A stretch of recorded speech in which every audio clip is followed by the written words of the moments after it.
The Chicago Cubs on Thursday did something historic that has not been done in such a long damn time. We got to talk about it. And guys, we got so much to cover as our Cubs are rolling right now. But first and foremost, gotta hit you with that intro.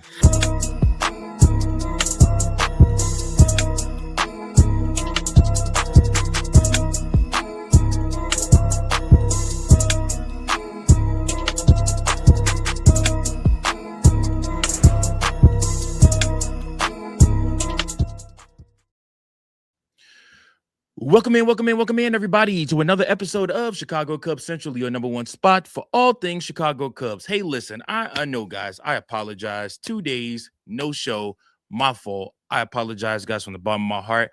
My mother was sick, and I had to end up taking her to the ER. She's going to end up having to have surgery, but that lady is tough as nails, man, and she's going to pull through. We know that for a fact. But I appreciate you guys that are tuning in to the video, guys that are rocking with the content, everybody on Spotify, everybody on X, everybody on YouTube, everybody on the Facebook and Instagram. Thank you all so much for being patient with me, for being understanding. I have not stopped watching Cubs games. In fact, she was laying in the hospital bed yesterday, and I was watching the Cubs get a walk-off. And then, of course, today, no walk-off necessary for the Chicago Cubs as they continue to find their way in this historic season. Like, guys, if you would have told me going into this season that the Chicago Cubs would have 15 straight home game victories without a single loss, if you would have told me that these guys would go on a 10-game win streak and then on another 9-game win streak after that, so early on in this season, I would have told you, like, I can't see that from this team. If you guys remember, I had questions about the Chicago Cubs being able to score. I had questions about their hitting. I had questions about, what they were going to get from the pieces that they brought in. A lot of people had questions about Michael Conforto, and everybody that said that he needs to be that he needs to be DFA'd, they need to do some apologizing right freaking now, because that walk-off home run will live down in the Chicago Cub annals of history. We will see replays of that forever and ever. Not to mention then turning around and just being today, even in the Reds game today, just being another stalwart. Like, he's finding his way offensively, like he still got the juice. It's almost like we got a better version of Justin Turner, who played for the Chicago Cubs last year and provided offense, also provided a walk-off for the Chicago Cubs last year, some walk-off hits, as well as a walk-off home run. But for Conforto, he's a little bit younger, and, I mean, he still got some pop in that bat. And because of that, the Chicago Cubs are rolling right now. The Chicago Cubs, make no mistake about it, especially I want to talk about, Wednesday's game. You look at this series in a whole, Chicago Cubs had no business sweeping any of these games. No business. Today's game, Thursday's game, was the game that they looked the most dominant. The rest of these games, the Reds pretty much had them dead to rights every single time. And somehow, some way, the Chicago Cubs figured out a way how to fight back, tie the game up, or come back and win the game. And, I mean, I think that speaks to the resolve of this team. I think this speaks to, the fact that this team will just not die. And I think it shows that they do belong in that upper echelon of talent. Right now, they are sharing the best record in the league, along with the New York Yankees and the Atlanta Braves. Now, albeit both of those teams play later on today, so like I said, they probably will, if they're, there's a chance the Chicago Cubs could end up being behind both of those teams. But yet and still, I mean, the Chicago Cubs are on a roll right now. Here's what I like about this team versus last year's team. I felt like last year's team was very much so home run dependent. If they didn't hit homers, they didn't win. This team this year is much more so about manufacturing runs, about allowing themselves to, score in different ways. And I mean, let's just be honest about it. The Chicago Cubs have an elite defense. So many hits that would be hits up against any other team, especially in the infield, are robbed by the Chicago Cubs. You virtually basically have a no hit zone all the way through the infield for the most part, and then two thirds of the outfield you can't hit to. Your best bet is to try to hit the ball to right field. And that's not even a dig at Conforto or at Suzuki. That's just saying that's probably your best bet if you want to get a hit to hit over that way. Because if you hit it to Ian Happ, he's going to slide and catch it. You already know what PCA is doing in the middle of the field, covering almost half the whole damn the field himself. Then on top of that, you turn around, you got to try to get stuff past Alex Bregman, Dansby Swanson, Nico Horner, and then Michael Busch is right there too. All of these guys have shown themselves to be legit hitters, legit defensive players. I mean, I want us to not take lightly that this is our baseball team we get to watch every single day. This is why you went out and you paid Alex Bregman, not only for what he does in the clubhouse for that, but for that defense. This is why you have Dansby Swanson. This is why you went out and paid Nico Horner. This is why you pay PCA. This is why you're eventually going to pay Ian Happ. You might as well start wrapping our minds around that right now. They're getting ready to lock Ian Happ in, guys, to another deal. It'll probably be about 4 or 5 years. They're going to keep this whole core together and see what they can do as far as winning championships. The only spot that might rotate and change is the catcher role. And it just depends what happens with Carson Kelly and Miguel Amaya. And you might see them if Michael Busch, doesn't have the best season, but they have years of team control under him. So I don't even see them getting rid of Michael Busch. But the Chicago Cubs right now, guys, are on a heater. And it's beautiful to watch, man. Now, again, enjoy it. Enjoy winning baseball games. Enjoy watching winning baseball. Enjoy what you're seeing from this club. Think about this, guys. The Chicago Cubs gave Seiya Suzuki the day off, and they put Michael Conforto into the game as his replacement for today. Conforto went 2 for 2 with a homer and a walk. He also won game 1 of this series with a walk-off homer. This dude has an OPS of 1.084 right now, and he's our 4th or 5th outfielder coming off the bench being able to do this. That's what you call depth. That's what you call somebody that you can trust coming off the bench. Shota Imanaga today.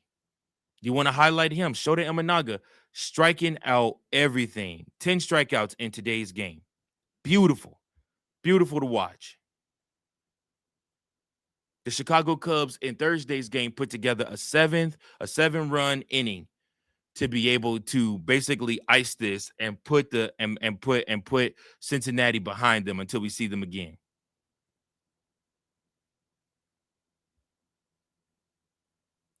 The best part about all of this to me, guys, is that you haven't even seen the very best of the Chicago Cubs yet.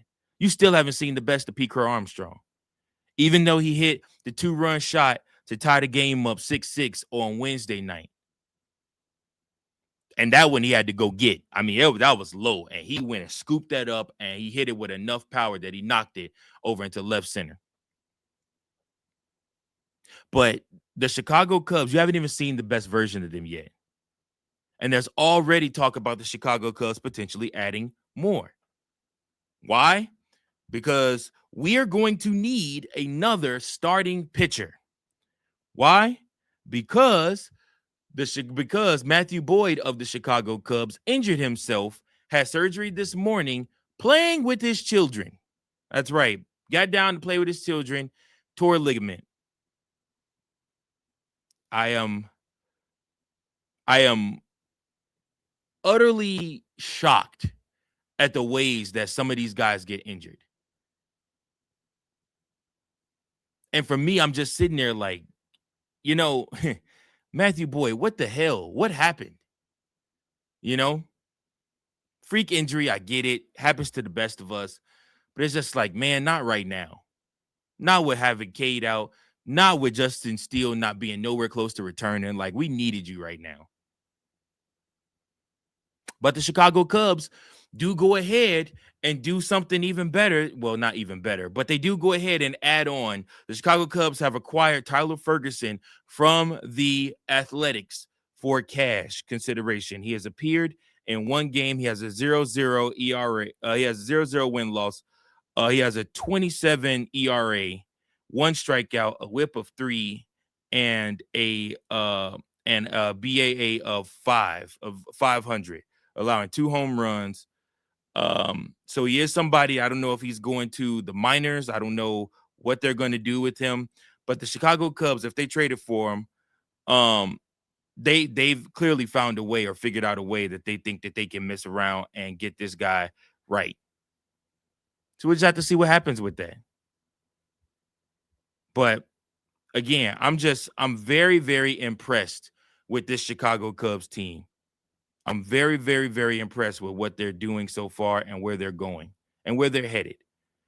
And again, it's going to be fun to watch. It's going to be fun to see. This team is just good. They're good at everything right now, and they keep winning games. They keep showing you that they are one of the best teams in all of baseball. So I really hope that Michael Conforto can keep hitting like this, because if he continues to hit like this, Chicago Cubs are going to be dangerous. Very, very dangerous. If he finds that pop in his bat that he had when he was playing with the Giants, I mean, like I said, I think that the league should be fearing the Chicago Cubs even more than they already are. So we're gonna see, man. We're gonna see what happens. But listen, man, that's my time for today. Make sure that you guys like, share, and subscribe. Cannot wait. Tomorrow, the Chicago Cubs are going up against the Texas Rangers. They played a getaway game today because they are headed to Texas to play Texas. Texas is 17-20 right now, while meanwhile the Chicago Cubs are 26-12. The Chicago Cubs are headed into Texas to try to keep this win streak alive, and keep winning baseball games. You need to stack as many wins as possible, because as soon as you get done with Texas, after that, you go up against a heavyweight. I can't wait for it.